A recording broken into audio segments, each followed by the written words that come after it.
What is going on, guys? Jack here, and welcome to episode 60 of the Larne Project here in Football Manager 2019. Today, we are back. It is the end of Season 5 live commentary.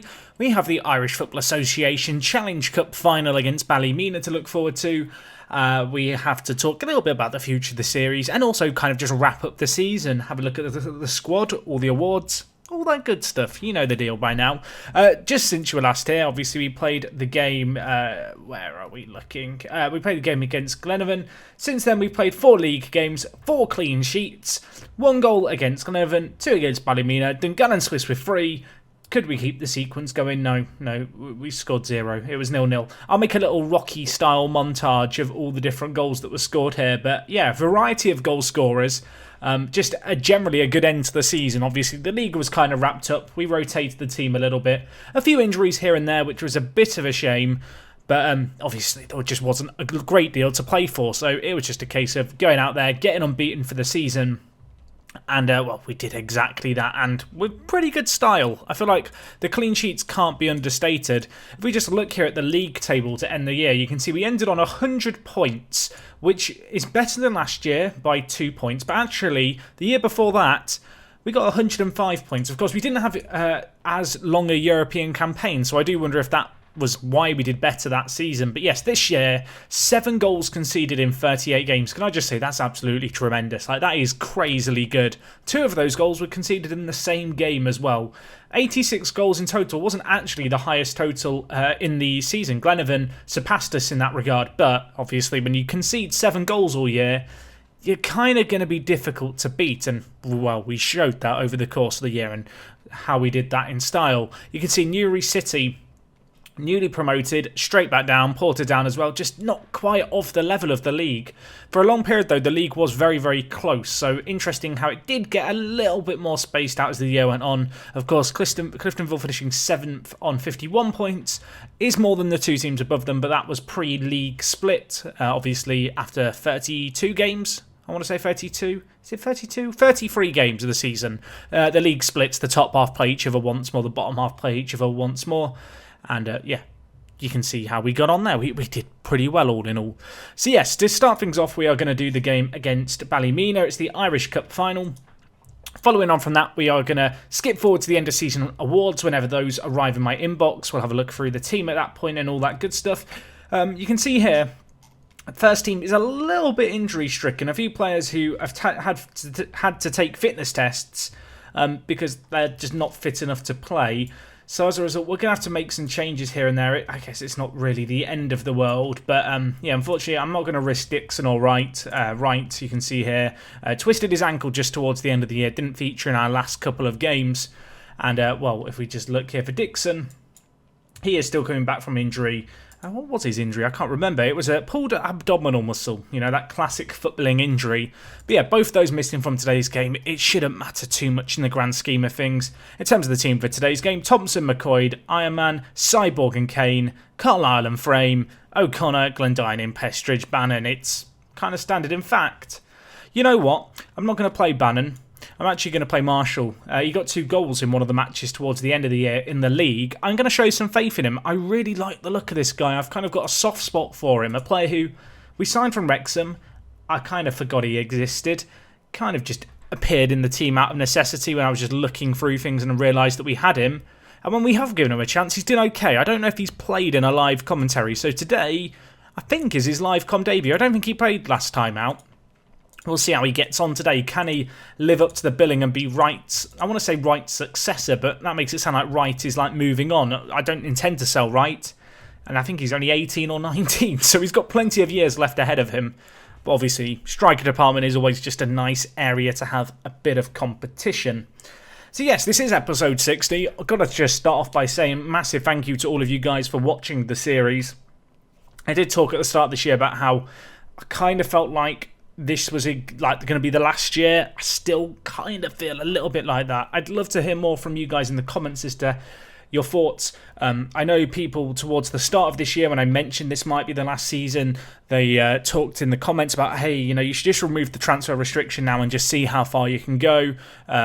there was all kinds of different things that people threw out there as ideas, but actually none of the solutions really solved the biggest problem, which is the fact that with all the cup competitions in Northern Ireland, we're playing 70 games a season. 70 games is just crazy, and it's so like early season heavy as well. It makes it a bit awkward when it comes to doing videos, because we kind of have so many matches at the start of the year, then between February and the start of the next season we'll have maybe 2 or 3 episodes unless we go really deep in Europe, and it just feels really off balanced in terms of I have to record ahead because of my upload schedule, because otherwise when I'm doing that long off season period where there's less happening, there wouldn't be episodes basically if I didn't record ahead, because I can't play through half a season or 7 months of in-game time in a matter of days. But ultimately, it just feels like a bit of a slog. I saw a few people mention, having similar feelings. Of course, I did do the Gibraltar save a number of years ago now. I feel like this save game never has the potential to be as long as that was. I would say if you enjoyed this series and are enjoying it, go check out the Gibraltar Apex series. It's probably for you because it's very similar to this in a lot of ways, but ultimately I've kind of done that before. With the Gibraltar database, there was a bit more of an end game in terms of the database for Gibraltar made by Sports Interactive is designed to have this massive TV deal that appeals. That doesn't really happen in the real leagues in game. You don't get those same kind of TV deals that match the Premier League, and so there isn't really an end game here other than slogging it out and hoping that I can fluke it through to a European final. But it's nowhere where I've not been before, and it's a grind which, when I look forward to it, realistically it would be another 10 years minimum, I feel like, to be really competitive in the Champions League year after year, and I just don't know if that's for me. So with that in mind, I am kind of looking at what's next. I'm thinking a 100% live series with Lyon in France. I've teased that a little bit on Twitter over at Work the Space. For this kind of save game, I may well play it in my own time. I might find some time to stream it here and there on Twitch, although streaming really hasn't been something I've done for FM19 this year, just because it hasn't fitted in with my schedule with work and just other life commitments and stuff that I've got going on at the moment. I think what's more likely is that we will wrap things up for now here. We may revisit the save later on in Football Manager cycle. If coming up to FM20, there's a month left and I need something to upload, maybe we could come back to this for a few years. I'm also half tempted to holiday into the future, maybe 5-10 years, and just see what becomes of the Larne class of this year. But with that kind of thing, the AI, I think, will just end up selling all the good young players. The AI managers just won't fight off interest like I have every transfer window, just rejecting all the players' transfer requests and such. Paul O'Connor, lovely goal there for him. He's been a standout player this year. I think he's had the most first-team appearances across all competitions. But yeah, I have thought a lot about what's next.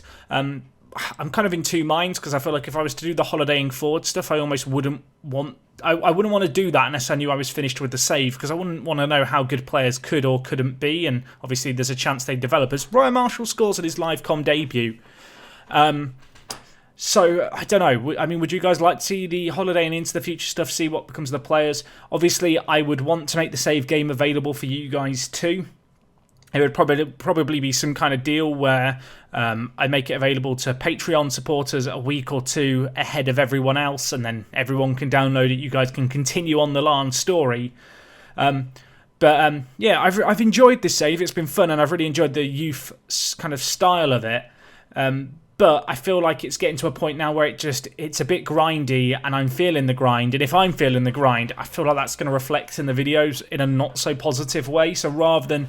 Oh my gosh, Paul O'Connor, what a goal. Rather than drag out the series for this extended period of time where I'm not really enjoying it, I'd rather refocus my energy into stuff that I am enjoying.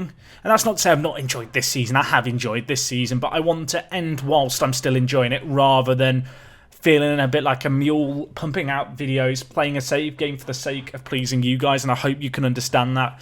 I also feel like this kind of save isn't for everyone. that is the nature of pretty much any Football Manager save here on YouTube. People have different tastes in the same way that people enjoy managing different teams as to what they want to watch. As I mentioned, 100% Leon save is definitely happening. I want to do a 100% live series. It's a format that I've never done. I want to venture into it. It'll be a bit more podcasty, a bit more laid out, a couple of episodes every week that are going to be fairly long. Alongside that, me and Ben, you may have seen it on Twitter, we're looking and planning into the possibility of doing the network game. I say possibility, I would say at this point it's like 75% happening, and we will probably be using the FM0304 database mod. If you've not seen that, someone created basically the game database for Championship Manager 04 in Football Manager. Did it all by hand, manually, mental I know, but that is a nostalgia trip, but also as a network game save where we do one-off seasons or a few season saves. That's really well suited to that, kind of those throwback databases, so I think that's going to be a ton of fun. With those two kind of series in mind, I don't think there'll be another series immediately on the channel besides those two. We'll see how things go. Plans change. You guys know the deal. I think with the network game stuff, me and Ben would probably want to do all the episodes in advance before we upload the first one. And depending on that popularity, maybe we do some draft mode videos. Maybe we do some other seasons. Maybe we go to a different league within this 04 kind of database. That's kind of all for discussion later. I know for some of you guys, you're like, Jack, just do a lower league English save. Obviously, it's coming up to March now. In fact, it probably is March at the time of you seeing this video. Realistically, to go from March till the new FM, so we're talking March to September, 6 months, that probably isn't long enough to do a super long-term series. As O'Connor just chips the keeper again. Sorry, I've been talking just about stuff in general. I hope you've been enjoying it. The goals that have happened in this game for O'Connor, I mean, he's literally done the same thing again. The first time I thought it was a botched up cross. He's actually meant it. And then he's gone and done it again. He's just dinked the keeper twice from outside the box. I mean, Paul O'Connor, player of the series for me. But this year he's been absolutely incredible. And that really is summarised there. I should do some subs just to end the game. Let's bring in Jim Meister for Simon Carlisle. And you know what? We'll take off Glenn Dining to a rapturous round of applause from the fan club. But yeah, that's kind of some of the stuff that's going on immediately. I know some of you guys are going to be desperately writing in the comments, please continue this series. I hope I've outlined, and if not convinced you, you've at least had a chance to hear me out and understand why that I don't think is the plan. I think we might do one more episode following this, which is just a summary of the series. We talk about Larne Football Club, their plans and how they're doing in real life right now, and also maybe do a direct comparison between my save game and the 5-year plan that we looked at the start of this series, because I think as a comparison that could be quite an interesting one-off video to see how we got on. But yeah, there are a few of the ideas buzzing around in my head in terms of what's next. A good way to win here though, 5-1 convincingly.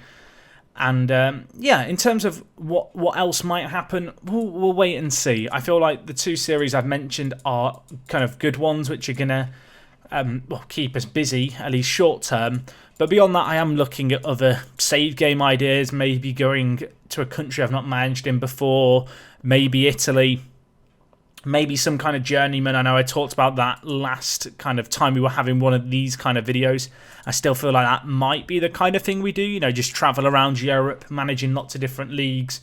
I think it could be a pretty fun time and just something a little bit different to the other FM series we've done so far on this year, on the channel this year. Obviously, we've got a Lyon series starting. We're going to have a Premier League network game going. We did Bayer Leverkusen earlier on in this year's cycle. We've done Larne now.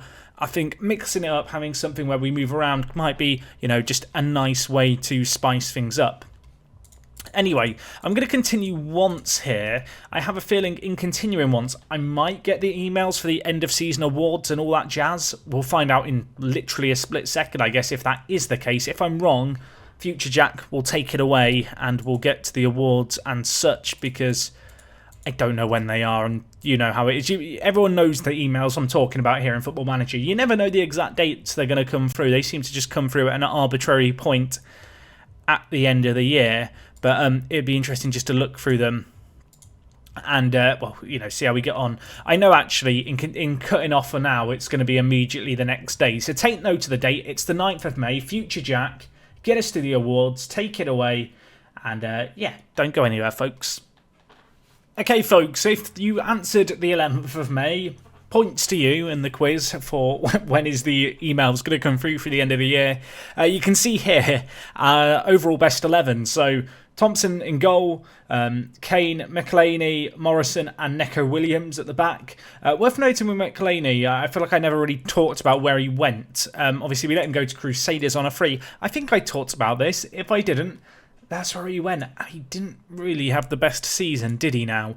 Obviously, Morrison, Neco Williams and Kane still at the club. Glenn Dining and Frame at centre mid. Tommy O'Donnell, an interesting inclusion. This guy, don't get me wrong, he's been a fantastic player and played a lot of games for us. He hasn't really improved in 4 years, though. He peaked early.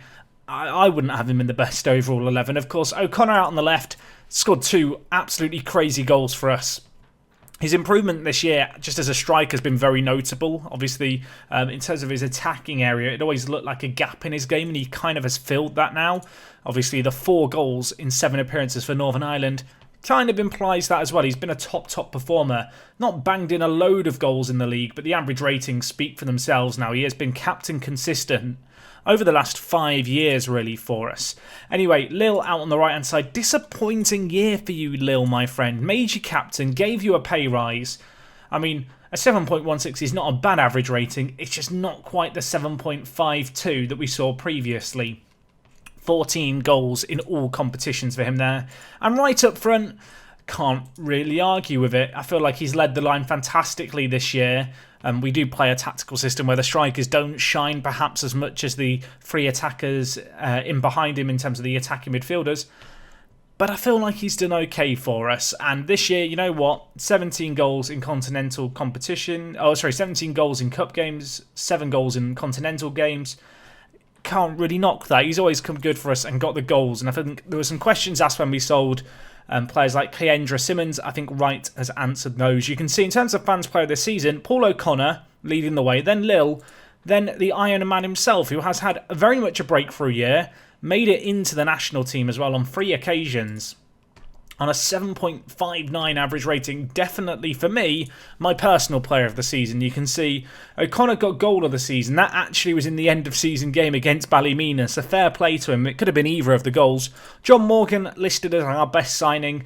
Didn't play superbly, but obviously a good little cheap buy that we brought in this year. We didn't make a great deal of transfers. That's not entirely surprising. You can see here the team of the season. I can't really argue with it. That's pretty much the team that I started for a lot of the games. I guess Dixon out for Lil, out on the right-hand side, but even then Lil did play a fair few games out there, so I can't argue with that. You can see here, we won a lot of cup competitions this year. In fact, we won 5 in total. And we lived up to our pre-season billing, finishing top of the pile. Our moment to forget was a 0-0 draw. For that kind of speaks for itself. Obviously, disappointment to lose in the Northern Irish League Cup final to Ballymena. But besides that, we did very, very well. That game against Galatasaray, the penalty shootout, still a little bit heartbreaking. But at the same time, I can't be too upset about it. End of season meeting. What do I want to tell the players? I mean, it's kind of obvious. We're gonna retain the title, and that is exactly the response I wanted. Everyone loves me. We're all a happy family. Come back in 5 weeks for pre-season. But no, I feel like all in all, it's been a very good season here. Of course, we've had just a number of different players contributing on the goal-scoring front. You know, in terms of assisters, there's a lot of assists to be had here across the whole team. You can see, actually, Paul O'Connor did not get... Well, actually, did he get the most appearances? He did get the most appearances. 44 starts, 9 appearances off the bench. That's actually significantly more than Downey Jr. and McCoy, who were our 2 kind of starting centre-backs all year. I believe they've been playing as the Northern Irish centre-back pairing. Yeah, you can see here, and even Kieran Kane at left-back. So that's pretty cool to see. Also, Morrison, our backup centre-back, is in the team. And Simon Carlisle, obviously, at 19 years young, he finds himself in the team despite his inconsistency. So, yeah, nice to see us with a decent representation in the Northern Irish national team there. And yeah, you can see here, actually, Kieran Kane is listed as the key player. He really is a great little talent, this guy at left-back. He can't be knocked. I'm kind of surprised he's the key player, but I'm going to savour it and gloat about it because that is pretty good. And it's interesting given the fact that Jamal Lewis is also a very good left-back. I imagine he's perhaps been playing more as an attacking midfielder. Obviously, he's been out with a hip injury as well, so that's probably helped Kane get a little bit more first-team football than you might otherwise expect him to get in the national team. But regardless, key player, Kieran Kane. I like the look of that a hell of a lot. I showed the league earlier just to look at the records here. There's probably some of real interest here that I've not covered.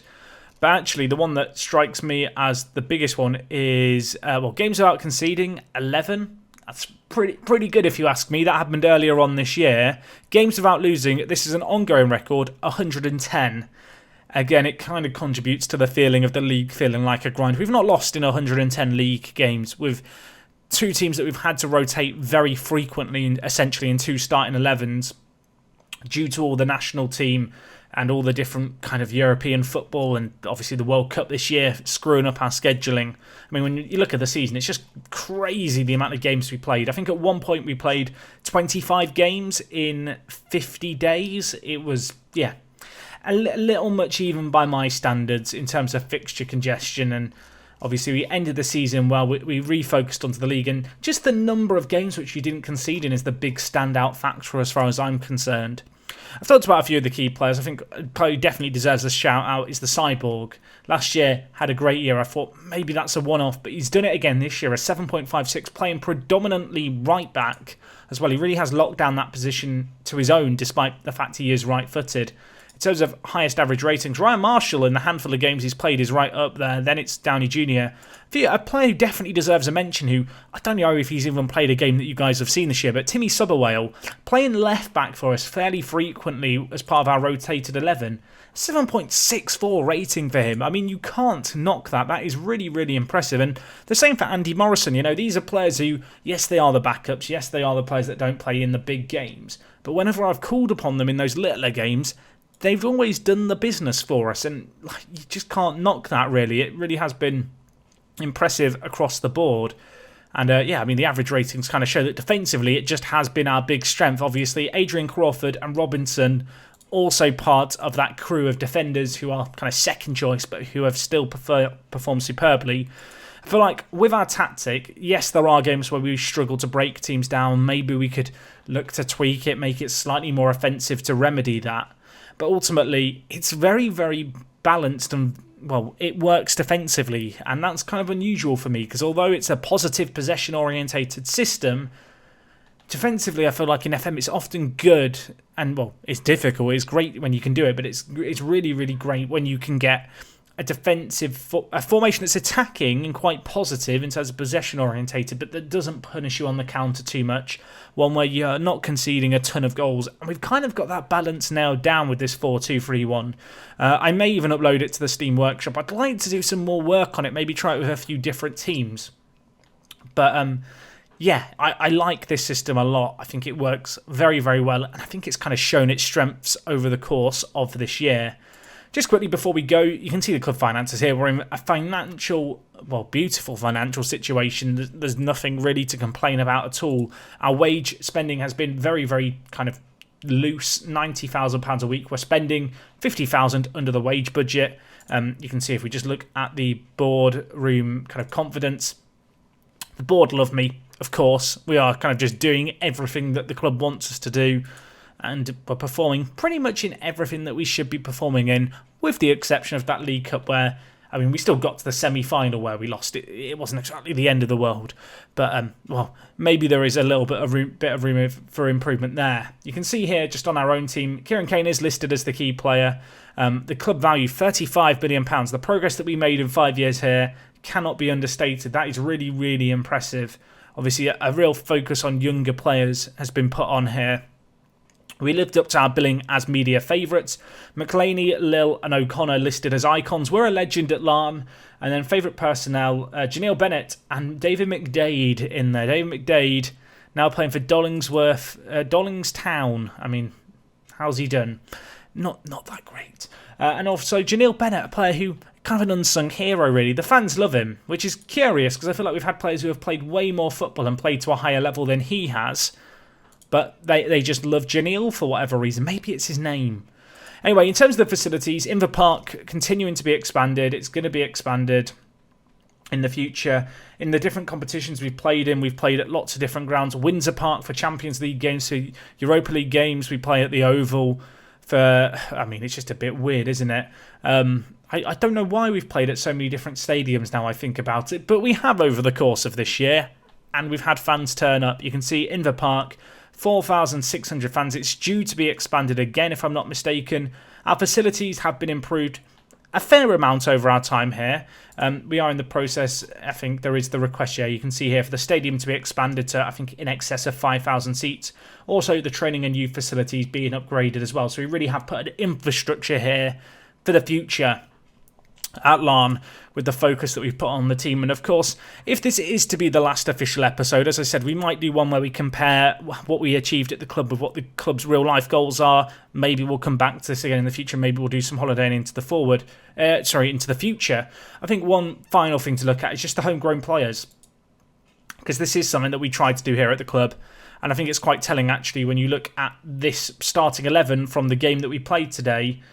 Just a massive majority of the players here are homegrown at club or are going to be homegrown at club. In fact, there's not many players who aren't going to be homegrown at club or nation when they come of age. You can see here Musa Sissoko and Jared Thompson, the only two players who aren't considered either. I mean, in terms of the homegrown at club situation, you can see here we have currently in the side 10 players, more than 10, Jack. How many players is that? 11 players homegrown at club. There is a load more, if I'm not mistaken, going to be getting it this summer. Indeed there is. So there's going to be another 11 getting it this year. I mean, that's crazy. 22 homegrown players in our kind of first team squad of 31. That's a pretty good achievement, if you ask me. And that was always one of the big aims of this series, was to try and build a homegrown core and get success. And I feel like we've dominated everything domestically. We've made ourselves a force in Europe. I feel like that is undeniable at this point. I know we're not super high in the coefficients and stuff, but in terms of, well, what we've achieved as a club, I don't feel like you can knock us really. If we just look here, I know that we're not going to appear on the reputation charts, but if we look at coefficients, I guess, we should be somewhere in here because we've regularly reached the knockout stages. You can see we're up to 111th, and our coefficient for next year is going to rise to 23.175, which would see us go, well, we're going to be exceeding the likes of Aston Villa, Birmingham and Bournemouth. So we've got that going for us.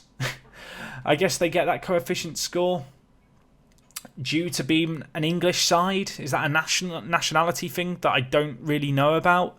In terms of the national kind of the Nations Club coefficient, you can see here how just our success in Europe has improved things. You know, prior we were getting 0.750. We've now consistently got 4s and 5s. And actually, this year coming, I mean, if we were to have 18.875, that would see us go ahead of Slovenia, Sweden and Azerbaijan. I know that there's going to be some improvements for some of them and some other teams drop down. But ultimately, we have climbed, you know, up in the coefficient charts during our time here in Northern Ireland. And if we just look at the Premier Division, it is now the 77th best league in Europe. I'm not sure where we started, to be honest. Maybe someone can tell me down in the comments.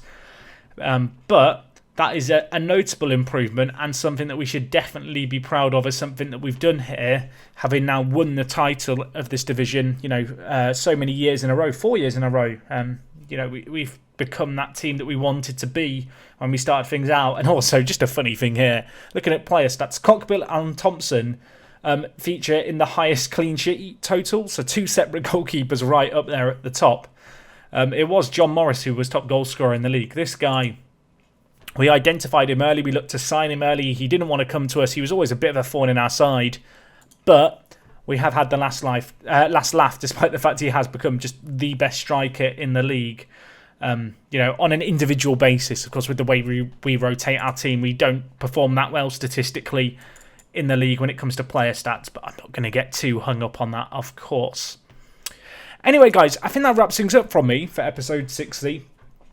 As I said, let me know if you want to see one more episode where we kind of compare the 5-year project here at the club. If there's anything I've not covered in this video that you'd like to see in that video, let me know it. I'm sure there's players you'd like me to catch up on, all that good stuff. Let me know exactly what you want to see. Additionally, if you'd like to see me holiday into the future and see what comes of our Larne 11 and the club as a whole, more than happy to do that. That might make me less inclined to go forward and play the save again down the line later on in Football Manager 2019 cycle. And the last thing is the save game will be available. Follow me on Twitter at the space. Patreon supporters, you will get it first. Which is the first for me. I don't normally share my save games because I do occasionally go back to them. But with this one, I know some of you guys are going to want to live out the Glendining future that I cannot bring to the team. And I kind of get that. So I want to give it back to you guys as something for you to enjoy. But anyway, I've rambled for long enough here today. Thank you for watching, guys. Leave a like if you've enjoyed. This has been the Larne Project. I have been Jack. And, well, I'll see you guys for the next adventure.